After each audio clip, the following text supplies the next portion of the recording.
po sa inyo, Miss Selena. Lalo na po sa mga nakikinig ngayon. Tago niyo na lamang po ako sa pangalang Marsing. Isa po akong karpentero dito sa baryo namin. At ang kwentong ibabahagi ko sa inyo ay tungkol ito sa aming naging karanasan ng aking asawa. Taong 1986 ay buntis ang aking asawa ng mga panahong iyon. At wala itong makakasama sa bahay sa tuwing pumasok ako sa trabaho. Ngunit kahit ganun pa man, ay naging maayos naman ang lahat nung una. Hanggang isang araw, ay kinakailangan kong magpunta sa kabilang baryo para doon magtrabaho ng isang linggo. Mahal, sabi pala ng boss namin kanina, kailangan namin magpunta sa kabilang baryo dahil merong nagpapaayos ng bahay doon at malaki raw yung kikitain namin. Ayos lang ba yun, mahal? Mawawala ako ng isang linggo at wala kang makakasama rito sa bahay natin. Gusto ko sanang tanggihan yun kaso sayang naman, mahal.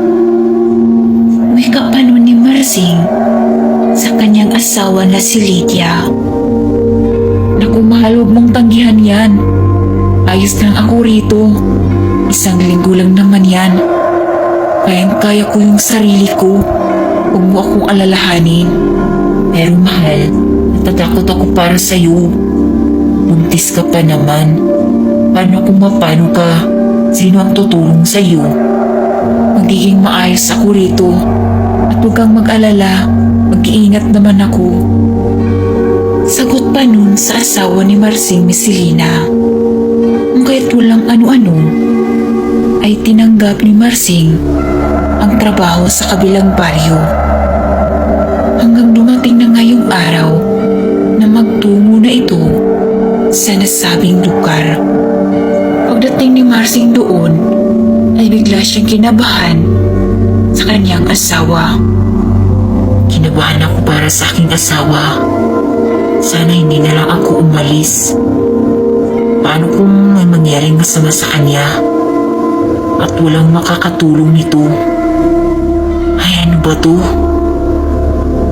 Wika pa nun ni Marsing sa kanyang sarili na hindi mapakali. Hanggang sa sumapit ang gabi, ay mas lalo itong kinabahan. At noong gabing iyon, habang si Lydia naman ay maaga itong nagpapahinga. Sinigurado nito na nakalak ang mga pinto at ang kanilang mga bintana. At iyon na nga, Miss Selena. Habang nagpapahinga ito, ay meron siyang naririnig na mahihinang huni ng tiktik.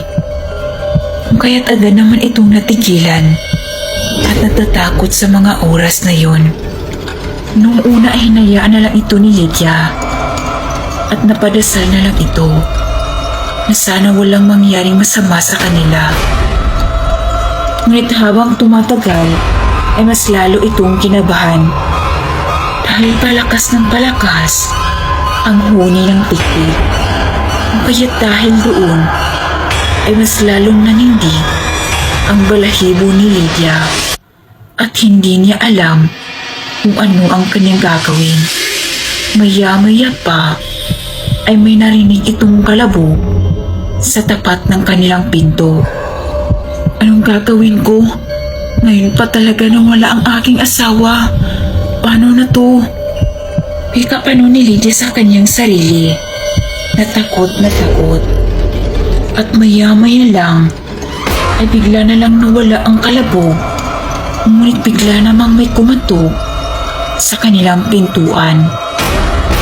Nakiramdam muna si Lydia ng mga oras na yun. Ngunit nagpatuloy pa rin ito sa pagkatok. Hanggang sa may narinig itong boses sa labas ng bahay nila. Lydia, buksan mo tong pinto. Ako to, si Chang Rosa mo. Tinawagan mo pala ako ng asawa mo. para meron ka namang makakasama rito sa bahay habang wala siya rito.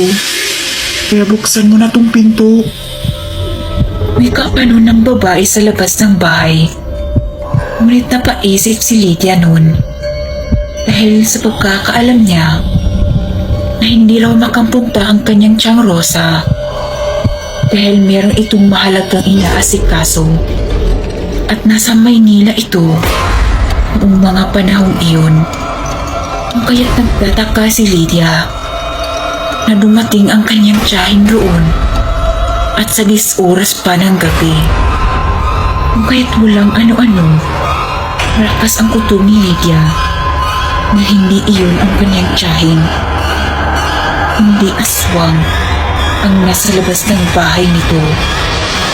Kung kaya't sa mga oras na yun, ay hinanda ni Lydia ang mga bawang at asin. At maya-maya lang, habang tumatagal, ay unti-unti nang nasisira ang kanilang pintuan. Halong kaba at takot ang nararamdaman ni Lydia nung gabing iyon. At maya-maya lang, ay bigla na lang naging tahimik ang paligid. Ngunit, makalipas lamang ang ilang segundo, ay nagulat ito nang may narinig na malakas na kalabog sa bubungan. Na tila ba may malaking bagay na nahuhulog doon. Hindi nagtagal dahil yari lamang sa nipa ang kanilang bubungan ay mabilis itong napunit at doon nagulat si Lydia nang makita ang nilalang. Napahawak si Lydia sa kanyang tiyan nung mga oras na yun at pinilit niyang akalmahin ang kanyang sarili at nagpa siyang labanan ng aswang kahit buntis ito. Ilang sandali pa ay nakita ni Lydia ang mga mapupulang mata nito at kitang-kita rin ni Lydia ang mahabang dila nito. Tila ba sabik na ito habang gumagalaw. Kung kaya't sinabuyan ito ni Lydia ng mga asin at bawang. Kung kaya't dahil doon ay mas naging mabalasik ang tingin ng aswang kay Lydia. Walang ano-ano ay mabilis itong tumalon patungo sa kinaroroonan ni Lydia. Kung kaya't dahil doon ay napasigaw ng malakas si Lydia. Sinabuyan niya ulit ang aswang ng mga bawang at asin. Ngunit ngumisi lang ang aswang at agad itong lumundag sa kanya. At dahil doon ay napadila ang aswang patungo sa tiyan ni Lydia. Sinubukan itong nagpumiglas, ngunit sobrang lakas ng aswang. At sa hindi inaasahang pangyayari ay may narinig itong boses na parang pamilyar. "Itawan mo ang asawa ko!" Sigaw pa nun ni Marsing patungo sa kanyang asawa. At kasunod nun ay mabilis niyang winasiwas ang kanyang itak sa nilalang na iyon. At binuhos si Marsing ang kanyang lakas para maihagis ang aswang. Sa kabutihang palad ay nagawa niya ito. Ngunit umaagil ng malakas ang aswang. Tila ba mas lalo itong nagkagalit. Mabilis itong lumundag ulit patungo sa kinaroroonan ng kanyang asawa. Ngunit sa pagkakataon na iyon ay pursahan na itinarak ni Marsing ang kanyang itak sa likuran ng aswang. Kung kaya't dahil doon ay napaungal ng malakas ang aswang at tuluyan na itong nadapa at hindi na makagalaw. Sa puntong yun ay nakahinga ng maluwag si Lydia at labis-labis ang kanyang pasasalamat sa kanyang asawa dahil bumalik ito agad para iligtas silang mag-ina laban sa aswang. Dahil kung natagalan pa ito, ay hindi na niya maaabutang buhay ang kanyang mag-ina. Simula noon, ay lumipat na ng tirahan sina Marsing. Malapit lang sa pamilya nito at marami ng mga kabahayan. Simula noon, ay naging maayos na ang lahat.